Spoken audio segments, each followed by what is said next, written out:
menjadi inspirasi bukan tentang usia. Menjadi inspirasi tidak pernah berbicara tentang seberapa tua kita atau seberapa muda kita untuk bisa menjadi inspirasi. Bahkan dari usia yang sangat muda pun kita bisa menjadi inspirasi. Dan saya percaya bahwa setiap orang memiliki tanggung jawab untuk memberikan inspirasi atau menjadi inspirasi buat generasinya. Di umur berapapun mereka, selagi mereka semakin dewasa cara berpikirnya, disitulah kita bisa menjadi inspirasi. Dan hari ini kita kedatangan tamu yang tidak seperti biasanya, tidak umum karena secara usia mereka masih sangat muda. Tetapi kenapa kami mengundang mereka berdua untuk hadir di dalam podcast kita kali ini adalah karena saya melihat mereka berdua ini ada cerita yang menurut saya bisa menjadi inspirasi buat generasinya. Saya Andrew Ardianto, CEO Robot Powers Indonesia, dan kita ketemu lagi di JRP Podcast. Dan hari ini kita kedatangan Jason dan William. Oke, welcome. Oke. Jason, William, boleh cerita sedikit Tong tentang kalian berdua?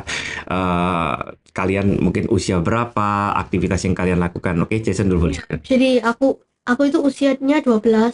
Okay. Dan kita berdua ini homeschooling. Oke. Ya, William umur 11 tahun. Oke, 11 dan 12 tahun ya, dan kalian homeschooling. Kenapa sih dari semua opsi sekolah ya, kenapa kok kalian itu memilihnya di homeschooling? Soalnya di homeschooling tuh kita punya banyak waktu untuk ngasah skill, untuk banyak les untuk improve skill baru. Itu tadi kita. Ya. Di sekolah kan kita ngabisin waktu sampai 7 atau bahkan lebih. Jam atau lebih.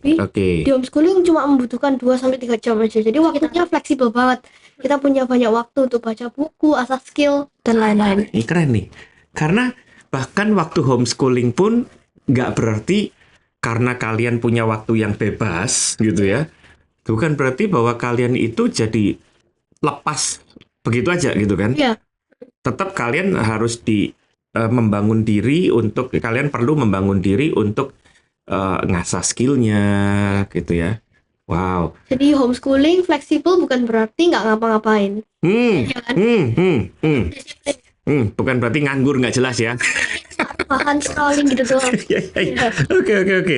Nah terus berarti gini, kalau kita bicara tentang kan gini, kita nggak membandingkan antara sekolah akademis dan homeschooling gitu kan. Semuanya, kedua-duanya punya plus minusnya masing-masing kan gitu ya. Tetapi justru ini yang menarik gitu loh, cara berpikirnya kalian tentang homeschooling, bahwa walaupun memang banyak waktu luang. Nah ini kan tadi kan sempat disebut gitu ya, banyak waktu luang. Tapi justru waktu luang itu dipakai buat hal baru. Itu dia. Hal yang bermanfaat gitu. Oke. Dan buat asah skill juga. Yes. So far gini, berarti kan sudah berapa lama nih homeschooling ya? Dari umur sekitar lebih mungkin ya. Tapi dari awal itu kalian udah belajar apa aja nih? Coba cerita. Ada 7 pelajaran kalau di modul homeschooling. Oke. Ada math, ada English, ada Bible. Tapi sekarang udah nggak ada. Oke. Ada science, social studies, sama literature. Jadi belajarnya benar-benar kayak sekolah beneran gitu ya? Iya, kita juga dapat ilmu-ilmu dari buku yang kita baca. Ini nih. Jadi di luar homeschooling, di luar mata pelajaran utamanya di homeschooling itu, kan ada kayak tadi untuk ngasah skill. Kalian udah bangun skill apa aja coba? Ada piano, ada gitar, musik, bisa karate, bisa ada apa lagi? Public speaking. umur 12-11 tahun bisa masuk di podcast, bisa melakukan public speaking itu. Nggak semua orang bisa melakukan itu kan. Oke. Nggak ada kan skill konten. Wah. Itu ada dari les-les, ada dari baca buku, jadi kayak tersebar gitu skillnya kita. Nice. Keluar banyak hal. Oke. Nah, tentunya kan begini, ini kan mau tidak mau pasti ada pengaruh dari orang tua gitu ya. Apa sih yang biasanya orang tua kalian tuh ajarin dari awal mengenai pembelajaran ini? Apa yang diajarin oleh orang tua kalian?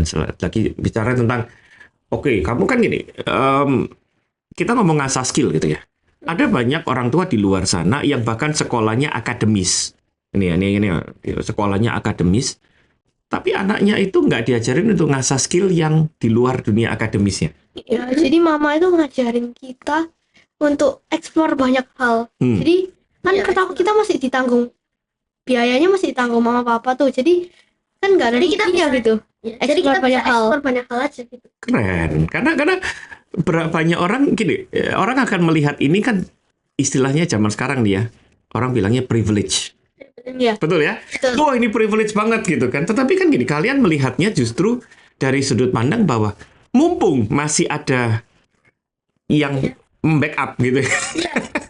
Mau explore banyak hal itu ya mumpung kan gitu ya. Iya, mumpung ada. Ibaratnya gagal pun masih ya nggak apa-apa. Ya nggak apa-apa. Jadi nggak ada ruginya, win-win gitu. Malah iya. Iya. Sementara ada banyak orang tua di luar sana yang juga sebenarnya memiliki privilege gitu ya. Tapi nyatanya mereka juga tidak membiarkan anak-anak mereka ngalamin pembelajaran yang banyak kan gitu ya. Nggak explore. Kan baik gitu. Sayang banget gitu ya. Nah, tapi kan gini, berarti kan kalian itu secara jadwal ya. Banyak itu kan. Walaupun walaupun katanya fleksibel, tapi justru karena fleksibel itu jadwalnya malah jadi banyak padat gitu ya. Sebenarnya ya. Lesnya banyak. Nah, kalian merasa ini nggak sih? Pernah sih nggak ngerasa kok kayaknya hidup tuh ribet banget gitu ya? Maksudnya kayak teman-temannya masih main gitu aku. Iya, termasuk itu aku nggak jadi diri sendiri. Aku kan gimana? Enggak ya, aku aku masih tetap main, bukan yang kayak setiap hari belajar 24 jam gitu, enggak juga ya. Kita tetap main juga dan belajar, jadi sama-sama. Jadi tetap ada momen berteman juga, bersosialisasi. Ya, bersosialisasi kita kadang kan ada yang bilang homeschooling nggak bisa bersosialisasi. Betul. Nah, itu bersosialisasi di les, di komunitas, di les, di tempat acara gitu. Jadi ternyata sebetulnya benefitnya kalian di lesin itu adalah kesempatan bersosialisasi. Dan explore banyak hal kan, dapat banyak skill. Yes. Dari lesnya kita kayaknya udah ada 11 gitu. What? Oke, anak saya aja berapa ya lesnya? Kayaknya nggak sebanyak itu ya. Satu hari bisa 4-3 lesnya. Oke. Dan itu kan dapat banyak skill. Iya. Dan kalian happy aja itu ya? Iya, happy aja kan. Les kadang ada yang seru, contohnya coding tuh. Kita bisa kayak kreatif gitu, bikin game sendiri. Jadi kita desain game kita sendiri. Gitu. Karena ini dari awal saya kenal kalian gitu ya. Jadi buat teman-teman yang mungkin teman-teman udah pernah nonton beberapa podcast. Jadi ada podcast kita dengan Denny Santoso. Nah, mereka berdua ini adalah anak dari Denny Santoso gitu ya. Dan justru gini, dari awal saya kenal papa kalian itu, saya cukup tertarik dengan cara pandangnya papa gitu ya, bahwa anakku dari awal homeschooling aja gitu ya. Iya. Dan justru keberadaan kalian berdua itu adalah keberadaan yang membawa saya pada sebuah pandangan baru tentang homeschooling, bahwa ini adalah sebuah kesempatan yang kalau dijalani dengan benar, justru anak-anaknya akan punya potensi untuk punya skill yang banyak. Iya. Betul ya? Jadi punya banyak waktu untuk explore kan? Jadi dapat skill banyak. Yes. Nah, akhirnya kan termasuk salah satu skill yang baru-baru ini, mungkin ya salah satu skill terbarunya kalian adalah bikin konten. Iya. Bener toh? Iya. Baru mungkin berapa bulan ya? Beberapa bulan ya? 8 bulan gitu kan, less than 1 year. Iya. Kan? Nah, mulainya gimana kalian bisa bikin konten? Kan gini, anak zaman sekarang, ini nih kita bicara tentang anak zaman sekarang. Salah satu mimpinya mereka kalau ditanyain, kamu mau jadi apa? Jadi YouTuber. Iya. Gitu. Tapi waktu saya tanyain, ini biasanya pengalaman saya ya. Mau jadi YouTuber, terus saya tanyain, kamu mau ngomongin apa? Oh, aku ngomongin ini yang ujung-ujungnya nggak jelas, ngomongin mau streaming game lah, gitu kan? Mau ya cuman pokoknya ngomong ngalor ngidul nggak jelas gitu ya. Nah, tapi kan kalian kontennya kalian itu kalau saya nonton gitu ya, ini konten buat anak umur 12, umur 11 tahun nih. Kok bisa kepikir gitu? Nah, mulainya dari mana sih kalian bikin konten? Kita cerita tentang mulainya dulu deh. Awal mulanya tuh kita tuh pas buat kontennya ya, itu tuh kita cuma random aja. Ngomong kayak, ini ya Pap, aku punya privilege untuk nanya anything ke papaku. Iya. Nah, ini privilege penting nih. Iya. Oke. Jadi yang mau ada pertanyaan, tulis komen di bawah aja. Komen pertanyaannya. Jadi papa yang nanyain, yang masih melempar pertanyaan ke audiens dulu gitu. Oh iya. Untuk kamu mau tanya apa tentang anakku atau gimana? Oh gitu. Oh, oke. Right. Jadi kamu yang ngomong. Komennya tuh rata-rata tuh tentang kayak motivasi, pengembangan diri, dan mindset. Oke. Ya ternyata kita bikin kontennya makanya kayak gini. Ya. Dan ternyata responnya juga positif. Ya. Termasuk salah satu yang kemarin sempat viral itu ya. Iya, itu. Anak umur 11-12 tahun public speaking. Dan public speakingnya bukan public speaking ke sesama anak-anak kan, itu ke public speaking kalian tuh kan di depan orang dewasa bahkan gitu ya. Itu kan. Oke. Nah, terus abis gitu kan makin kesini makin menjurus nih kontennya, memang lebih kepada itu tadi kan, komunikasi, pengembangan diri, terus dealing with your fear, betul ya? Berhadapan dengan rasa takutmu. Iya. Betul kan? Nah, kan sementara ada banyak anak seusia kalian atau bahkan yang lebih tua pun itu tuh susah dealing dengan fear. Iya, konten masih takut gitu ya. Iya. Betul. Ya, konten itu mau di videoin diri, syuting diri sendiri aja itu masih bingung mesti mau ngomong apa gitu kan. Nah, sebenarnya apa sih yang kalian lakukan dalam pengembangannya itu ya? Jadi mulai dari awalnya bikin konten yang nanya aja gitu kan, kamu mau nanya apa gitu ya, gitu kan. Terus sampai kemudian jadi konten yang semakin ke sini. Nah, apa sih yang kalian lakukan? Apa? Yang ke satu sih, yang udah pasti ini belajar kan. Nah, karena kita belajar, kita supaya tahu teknik-teknik dulu. Dua, tekniknya dilatih. Dan ketiga, pakai brain boost. Oke. Oh, iya. Jadi kalian juga pakai brain boost, brain boost juga gitu ya. Oke. So apa aja sih teknik? Ini kita bicara teknik nih ya. Kalian belajar tekniknya dari mana? Teknik-teknik biasa belajar dari les public speaking. Mama papa juga kasih teknik. Pertama kan kita konten, pas belajar konten tuh kita belum les public speaking. Ya, jadi kita dulu ya emang kalau lihat video pertama aku tuh kaku banget tanganku. Oh iya. Iya. Jadi diulang-ulang aja nanti improve. Betul. Karena kita juga di JRP juga percaya hal yang sama sih, bahwa pada akhirnya public speaking itu tuh kan skill yang memang orang harus latih secara terus-menerus gitu kan. Tapi kan ini bikin konten dan public speaking itu kan dua tantangan yang berbeda kan. Iya. Ngomong di depan umum sama pakai kamera itu beda banget gitu loh. Rasanya itu udah beda. Wow. Oke. Nah, kan di salah satu konten ada sempat juga ngomong tentang bagaimana kalian belajar mengendalikan emosi gitu ya. Apalagi kan gini, ya namanya netizen gitu ya. Pernah nggak sih kalian baca komennya netizen gitu yang kayaknya ngeselin banget gitu loh, ini komen gitu ya.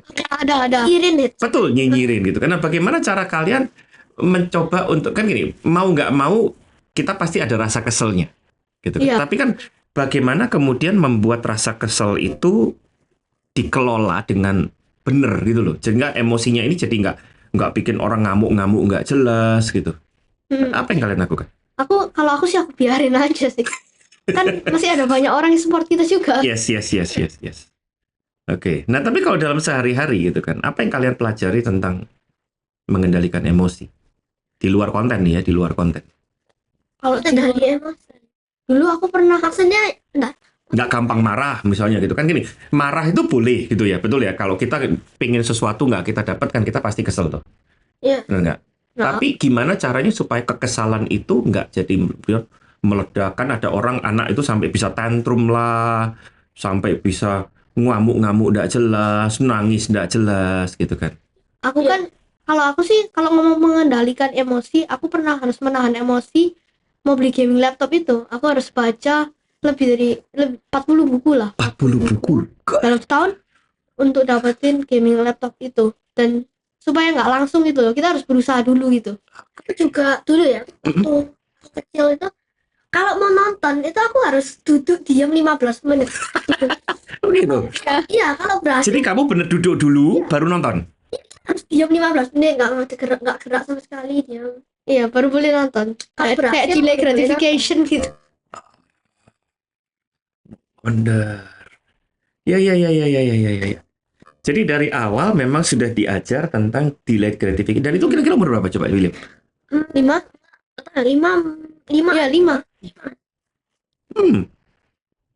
Jadi bahwa kalian harus diajarin dari awal bahwa kalian tidak bisa selalu dengan cepat mendapatkan apa yang kalian pingin. Iya, kita harus ada proses. Nah, ya itu ada proses. Pokoknya semuanya kan butuh proses. Namanya mie instan aja katanya instan ya butuh proses. Setuju. Iya. Ya, mie instan tuh orang kan pada bilang, oh mempersiapkan mie instan tuh 3 menit. Bukan, 3 menit itu cuma ngerebusnya. itu proses gitu kan. Gitu ya. Oke. 40 buku Jason. 40. Iya, 40. Demi mendapatkan laptop gaming. Dan bukunya buku apa tuh? Buku self-development tuh. Umur 12 tahun dalam setahun ditargetkan membaca 40 buku. Sementara ada anak di usia kalian yang baca 1 buku aja itu kayaknya udah perjuangan sekali gitu ya. Iya emang. Gitu ya. Karena tapi kan ini, malas. Nah, berarti itu. Bagaimana orang tua kalian itu membangun kebiasaan untuk baca buku ini dari awal? Karena ini kan nggak mungkin terjadi tiba-tiba gitu kan. Dulu pas umurnya masih kecil gitu, aku udah lupa berapa ya. Mama itu bacain aku buku gitu. Jadi dibaca-bacain buku ini, dibuka halamannya dibacain. Habis itu kalau udah mulai lebih besar kayak umur 6 atau 7 aku dikasih buku komik Why. Tentang Bill Gates, Steve Jobs. Lama-lama kalau udah biasa ke personal branding. Personal development. Jadi makin lama dari kecil dibacain sebelum tidur dongeng-dongeng. Jadi lama kita juga habitnya makin bertumbuh. Kita baca komik Why, makin lama kita juga baca personal development. Dan PR-in 40 buku dalam setahun. Ya. Itu saya tahu bahkan gini, buat orang yang seusia saya ya, Jason William gitu ya. Itu pun juga nggak gampang dong 40 buku itu. Iya. Tapi memang betul, karena memang kuncinya ada di habit ya gitu ya. Berarti memang dibangun dari awal. Nah, so what if nih ada kemudian anak-anak yang seusia kalian atau bahkan mungkin yang lebih tua dari kalian gitu ya. Tanya gimana sih caranya kalian bangun habit itu kan ini kan bicara kalian udah dimulai dari dulu nih ya. Tapi ada anak-anak dari usia sekarang baru menyadari bahwa iya kayaknya saya mesti bangun habit nih. Nah, apa sih? Caranya bangun habit itu biasa pertamanya kita belajar dulu dan diulang-ulang habis itu. Karena diulang-ulang lama-lama terbiasa dan menjadi namanya ya habit. Ya. Jadi jangan bosan mengulang, intinya begitu ya. Ya kalau kita lama-lama kita mengulang terus lama habit. Jadi dari kita juga udah akan ke situ juga gitu. Betul. Karena gini, yang jadi problem kan kadang-kadang apalagi kita bicara anak-anak usia kalian gitu ya. Bosenan gitu loh. Ada orang-orang itu yang ngejalanin apa awal hype gitu ya, awal heboh, habis gitu udah lama kemudian bosen. Padahal justru kuncinya bangun habit yang mesti diulang gitu ya. Sampai bukan jadi bosan atau hype, tapi ya terbiasa. Nah, kalian pernah nggak jadi merasa bosan ngelakuin sesuatu? Pernah, ya. Terus apa yang kamu lakukan? Lakukan baca buku itu kadang bosan juga. Of course, belajar itu membosankan gitu ya. Tapi setiap hari 40 halaman ya kadang juga bosan. Yes. Tapi, setiap hari 40 halaman? Sekitar. Kalau aku lagi bosan baca buku 1 hari itu kita take a break. Kita take a break. More fresh, kita lanjut lagi. Nice. Mengerjakan 10 halaman terus bosan tugas homeschooling, aku pergi ke bawah dulu main, balik naik lagi, habis itu baru kerja. Nah, jadi pada akhirnya kita itu juga harus melakukan self management, betul ya? Memanage diri kita sendiri, tahu oke, aku bosan, tapi nggak dibiarin bosan begitu aja, terus take a rest a while, baru balik lanjut lagi. Iya. Supaya kita fresh, supaya kita ini. Iya, supaya kita nggak sebosan pertamanya gitu. Iya kan? Jadi kuncinya bukan tentang tidak boleh bosan kan gitu ya. Ada orang-orang yang bilang kamu nggak boleh bosan. Bosan itu normal. Tapi bosan itu normal, betul gitu ya. Bahwa bosan itu normal, ya sudah kalau kita bosan ya tinggal kita perbaiki. Misalnya gini, kita beresin rasa bosannya kan begitu ya. Biasa kalau kita take a break lama gitu, kita bakal balik lagi gitu. Ya. Kita bosan itu. Ya. Nah, apakah kalian punya metode khusus nih ya untuk misalnya take a break-nya harus berapa lama? Enggak sih, kita tuh ya tergantung aja rasanya. Kalau udah ya bikin baca buku lagi atau udah fresh rasanya itu nggak balik gitu, ya kita balik aja, ya udah buku lagi. Tapi bukannya berarti aku nggak fresh sampai 5 jam deh, aku break 5 jam. Iya. Iya. Berarti kan gini, berarti kan kalian harus memahami bahwa ada batasannya, Tom. Iya.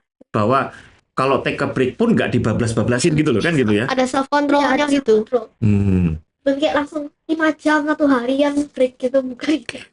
Berarti ini juga termasuk juga momen-momen waktu kalian ini kan yang sempat viral juga tentang ngomong main game gitu ya. Iya. Tentang main game gitu kan, kalian punya waktu untuk main game terus ya udah gitu kan, setelah itu selesai. Selesai.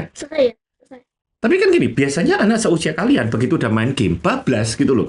Nah ya itu harus dibangun self control. Nah caranya gimana? Waktu awal apa yang orang tua kalian lakukan untuk membangun self control itu? Dulu tuh kita tuh setiap kali mau nonton atau mau main game itu kita harus pakai kitchen timer yang kecil gitu loh ya. Itu di set. Jadi egg timer itu ya buat apa timer telur kan? Iya, biasanya yang kring gitu ya. Bisa juga. Pokoknya timer berapa lama waktu mainnya.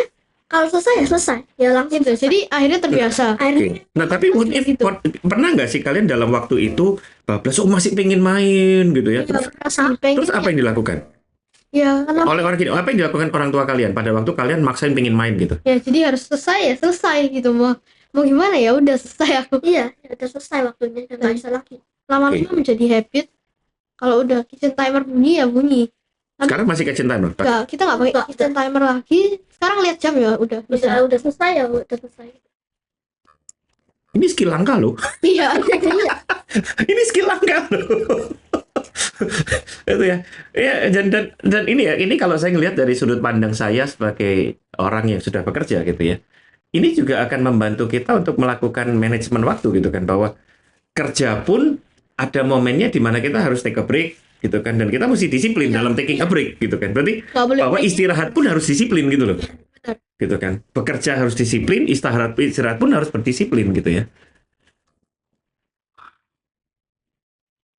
Keren sih. 40 halaman satu hari. 40. Sekitaran bisa 50-40 gitu. Itu butuh waktu berapa lama biasanya? Kalau 40 halaman biasa bisa 40 menit, 35 menit, 40. Satu halaman 1 menit lah. Biasa iya segitu. That's true. Jadi istilahnya gini, ini bukan waktu yang pasti akan memakan waktu sampai lama, betul ya? 40 halaman itu kita udah dapat 30 menit, itu sekitar 30-an menit kita udah dapat sekitar minimal 30 lah kalau kita slow reading gitu ya. Kita slow reading gitu kan. Oke. Ya memang mesti dibangun ya habitnya membaca itu sebetulnya. Iya. Oke. Wow. Jadi gini, kita bicara tentang ini kalau kita bicara gambaran besarnya nih ya, kita bicara tentang mindset. Menurut kalian mindset itu apa sih? Menurut aku mindset itu kayak program atau cara kita berpikir yang berlaku ke tindakan kita gitu. Contohnya kita mau content creation gitu, latihan content creating, dan kita percaya atau kita mikir bahwa kayaknya aku memang nggak bisa ini, jadi dia akan believe kalau dia memang nggak bisa dan dia nggak akan mulai juga. Tapi kalau sebaliknya, kalau kita believe kita bisa konten, kita lancar konten, ya kita semakin percaya dan percaya diri gitu. Berarti kalau mindset dalam konteksnya Jason adalah bagaimana orang berpikir tentang dirinya sendiri gitu ya, bisa apa enggaknya, kan gitu ya. Jadi kalau mindset kita diubah, ya kita bisa berubah gitu. Iya, mindset tuh kayak jalan hidup. Jadi kalau kita udah mikirnya tuh aku nggak bisa, ya kita juga bakal nggak bisa. Kalau kita mikirnya aku bisa belajar, ya bakal action, ya maka action kita juga akan kita bisa belajar. Saya suka di kalimat ini gitu, aku bisa belajar. Jadi bukan gini, bukan tentang aku bisa public speakingnya dulu, tapi aku bisa belajar. Iya. Betul ya? Bahwa kita pada akhirnya kita tetap harus belajar, melakukan apapun tuh ya kita harus belajar dulu kan gitu. Kalau nggak gimana tahu? Nah, saya suka cara pikir itu, gitu kan. Dan akhirnya kan gini, ini membentuk kalian jadi pribadi yang Ya mungkin awal-awalnya pasti grogi lah ya gitu kan, waktu public speaking, waktu ngonten gitu kan, bingung mau ngomong apa. Ya itu semua wajar pasti gitu ya.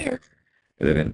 Tetapi kan at the end of the day, sekarang udah mulai saya juga ngelihat konten-kontennya kalian gitu ya. Saya ngelihat ini memang enak, makin lama mereka berdua makin lama makin bagus di kontennya. Iya, makin nggak kaku gitu Iya, kan. iya, iya. Latihan. Oke. Termasuk juga input dari papa mama juga tuh nantinya gitu kan, dari Diulang-ulang gitu. Diulang-ulang gitu ya. Biasanya, nah kalau gini, mungkin awal-awal kita cerita tentang pengalaman dulu. Awal-awal kalian konten tuh berapa kali take sih? Pertama kali sampai 50 kali gitu. Dari pagi sampai udah malam. Iya, tapi itu belum berhasil malamnya. Oke, dan itu masih belum berhasil ya? Oke. Hitam gitu udah kayak nggak berhasil. Jadi lanjut besok, atau ngulang lagi. Oke. Terus rasamu gimana? Perasaan kamu? Ya. Waktu itu? Ya capek sih. Capek, oke. Good. Gak apa-apa. Kalau Jason berapa kali? Sama. Kurang lebih sama ya? Sama, capek juga ya? Capek juga, iya. Ya, berarti kan ini. Tapi kan makin kesini, makin tidak perlu sebanyak itu take-nya kan? Makin banyak. Cuma 2-3 kali take cukup gitu biasa. Kalau misalnya pertama 50 kali, pernah habis itu aku latih 50 jadi 40, 30, 20, lama-lama tinggal 3. Ya. Karena kuncinya sebetulnya di situ gitu kan. Ya susah itu karena kita baru pemula gitu kan. Karena belum terbiasa, belum ngerti triknya gitu ya. Iya, tapi sebenarnya papa itu sudah nge-ban kata susah di rumah. Itu dia. Kenapa? Kenapa di ban? Oke, kalau kata susah ya kan tuh udah dead end. Jadi kayak ini susah, udah kayak nggak bisa, udah dead end. Gantinya challenging sama tricky. Kalau challenging kan itu masih ada challenge, jadi I have to find a way to solve it. Kan itu challenge. Iya, dulu papa sampai pernah, aku kan mau belajar gitar gitu. Ya. Tapi belajar gitar aku bilang susah banget. Papa susah di tisu dibuang sampah. Sekarang susah di mana? Iya. Jadi kita mengganti terminologi kita. Gitu ya. Mindsetnya. Mantap. Susah jadi challenging. Apalagi? Jadi challenging. Yang diubah tuh apa? Apalagi? Misalnya kata-kata gitu. Susah jadi challenging. Terus apalagi yang? Tricky bisa. Oke. Bahwa ini tricky, gitu kan? Berarti you need a trick, ya kan? You need a trick to do it. Kalau challenging, berarti kamu masih ada bisa solve a way. Betul. Kalau challenging berarti ya kita tinggal challenge balik kan gitu ya? Ya, tapi kalau susah, dead end selesai gitu. Kalahnya. Nah terus kalian juga gini, ini ada satu kontennya, saya lupa ini kontennya kalian atau kontennya orang tua kalian, atau kontennya papa kalian gitu ya. Jadi kalian tuh bahkan udah bisa nonton film horor. Iya, kita ke bioskop. Kita disclaimer dulu gitu. Kita bukan menormalisasi nonton film horornya gitu ya. Tetapi karena ada orang-orang yang mungkin bisa tidak sependapat dengan kita gitu. Kita bukan menormalisasi nonton film horor. Tapi apa yang membuat kalian di usia sekian nonton film horor pun nggak apa ya? Nggak bingung, nggak takut gitu loh istilahnya. Karena orang nonton film horor itu kan pasti takut gitu kan biasanya. Dan ke jump scare tuh pasti. Kemarin aku nonton kayak gini kok. Iya. Itu kan takut wajar. Yes. Tapi caranya kenapa itu? Karena kan aku kan nonton itu tantangan baru. Just ya take it aja kan. Iya, tantangan. Jadi kayak kita ada challenge. Ya, aku suka tantangan sih. Soalnya kan tantangan itu kayak level di game gitu rasanya. Kita jadi yang pertamanya takut nonton film horor, jadi lebih berani dan. Nah, apa yang diajarin orang tua kalian tentang itu? Lebih ke tantangan sih. Berani itu. Berani ngadepin ya. Ngadepin tantangan. Jadi apa sih yang orang tua kalian ajarin? Misalnya papa kalian ngajarin kok sampai bisa nonton horor dengan akhirnya kan gini, kalian nonton horor tuh agak santai. Sekarang lebih santai kan gitu ya? Iya, lebih santai gitu kan. Apa yang diajarin oleh orang tua kalian? Biasanya papa kasih lihat behind the scenes, habis itu dites juga. Kan kalau di behind the scenes berarti ini semua fake. Akhirnya kita jadi pertamanya kayak percaya nanti dia bakal datang ke aku malam ini gitu. Iya. Jadi beliefnya dibenerin dulu gitu ya. Dan papa juga ngetes kalau ditutupin mata cuma dengar suaranya aja lebih serem mana dari lihat tapi nggak ada suaranya, no volume. Dan aku coba kalau cuma ada gambarnya tapi nggak ada volume yang nggak ngagetin. Ya, betul. Karena memang dunia filmmaking itu membuat film ya di situ gitu kan. Saya pernah ngobrol sama teman saya takut nonton film horor gitu ya. Saya bilang ya kamu nonton aja tapi lagunya ganti lagu keroncong, pasti nggak bakal takut lagi. Iya. Apa lagu dangdut gitu ya, pasti nggak bakal takut lagi kamu nonton gitu ya. Karena memang kan musiknya dibuat sedemikian untuk bikin kita juga jadi tegangan gitu ya. Ada kayak nging high pitch-nya itu biasa. Iya. Terus habis itu jump scare gitu ya. Kalau jump scare nggak ada volume nggak seru. Nah iya betul. Even jump scare pun kalau nggak ada volumenya itu kan jadi nggak berasa apa-apa gitu kan. Oke. Jadi bahwa dari awal memang orang tua kalian itu udah mengajarkan tentang mindset yang benar ya. Berarti istilahnya values-nya kalian itu juga udah dibentuk dari awal sampai kalian bisa jadi Jason dan William yang hari ini. Iya gitu. Oke. Nah, kira-kira kalau ada orang-orang anak semuda kalian atau bahkan mungkin laki-laki lebih tua gitu kan, tanya saran dari kalian, apa sih yang kalian bisa sarankan ke mereka untuk membangun ini? Kalau dari aku sih, jangan menunda-nunda, jangan buang-buang waktu. Karena kesempatan tuh nggak mau atau nggak akan nungguin orang yang cuma mikir doang tapi nggak berani take action. Akan dilewatin aja. That's deep loh. Iya. Lumayan. Jangan cuma menunda-nunda tapi take action aja gitu kan. Toh kita juga gini. Betul, tapi kita juga belum tentu akan tahu berhasil atau gagalnya anyway gitu. Iya, Dan kalau kita nggak take action kita kan betul. Oke. Kalau William, kamu punya tips apa buat teman-teman yang lagi nonton atau mungkin bahkan audiens lain yang usianya lebih tua dari? Kita tuh harus punya self control yang kuat. Soalnya kan zaman sekarang tuh kayak zaman sekarang ini zaman yang penuh distraction kan. Ada sosmed, ada YouTube, ada game online, macam-macam lah. Jadi kalau kita nggak punya self control yang kuat, kita bakal kebablasan main game berjam-jam. Padahal waktu itu bisa kita pakai untuk asah skill yang berguna untuk masa depan kita. Guys, 10, 11 dan 12 itu not even 11 bahkan hari ini gitu ya. Belum, hampir gitu kan, beberapa in a few days gitu ya. By the time kita record ini gitu ya. Can you imagine gitu kan bahwa kita bisa memperoleh inspirasi, kayak tadi saya katakan, kita bisa memperoleh inspirasi dari siapapun itu kan, usia berapapun.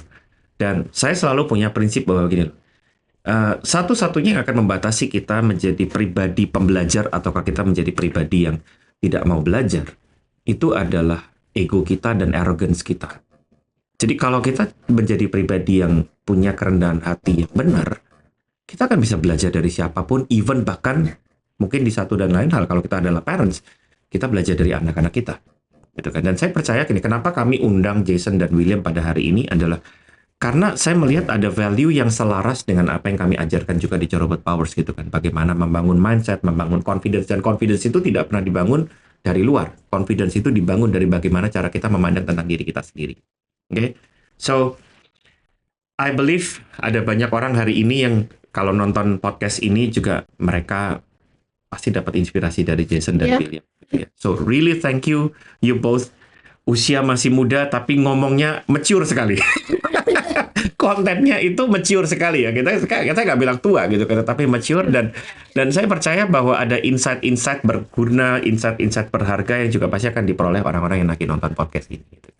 So guys, pastikan Anda sudah subscribe Corobot Powers Indonesia dan Anda ketuk tanda lonceng itu supaya apabila setiap kali kami mengupload podcast-podcast yang baru, Anda juga mendapatkan informasinya.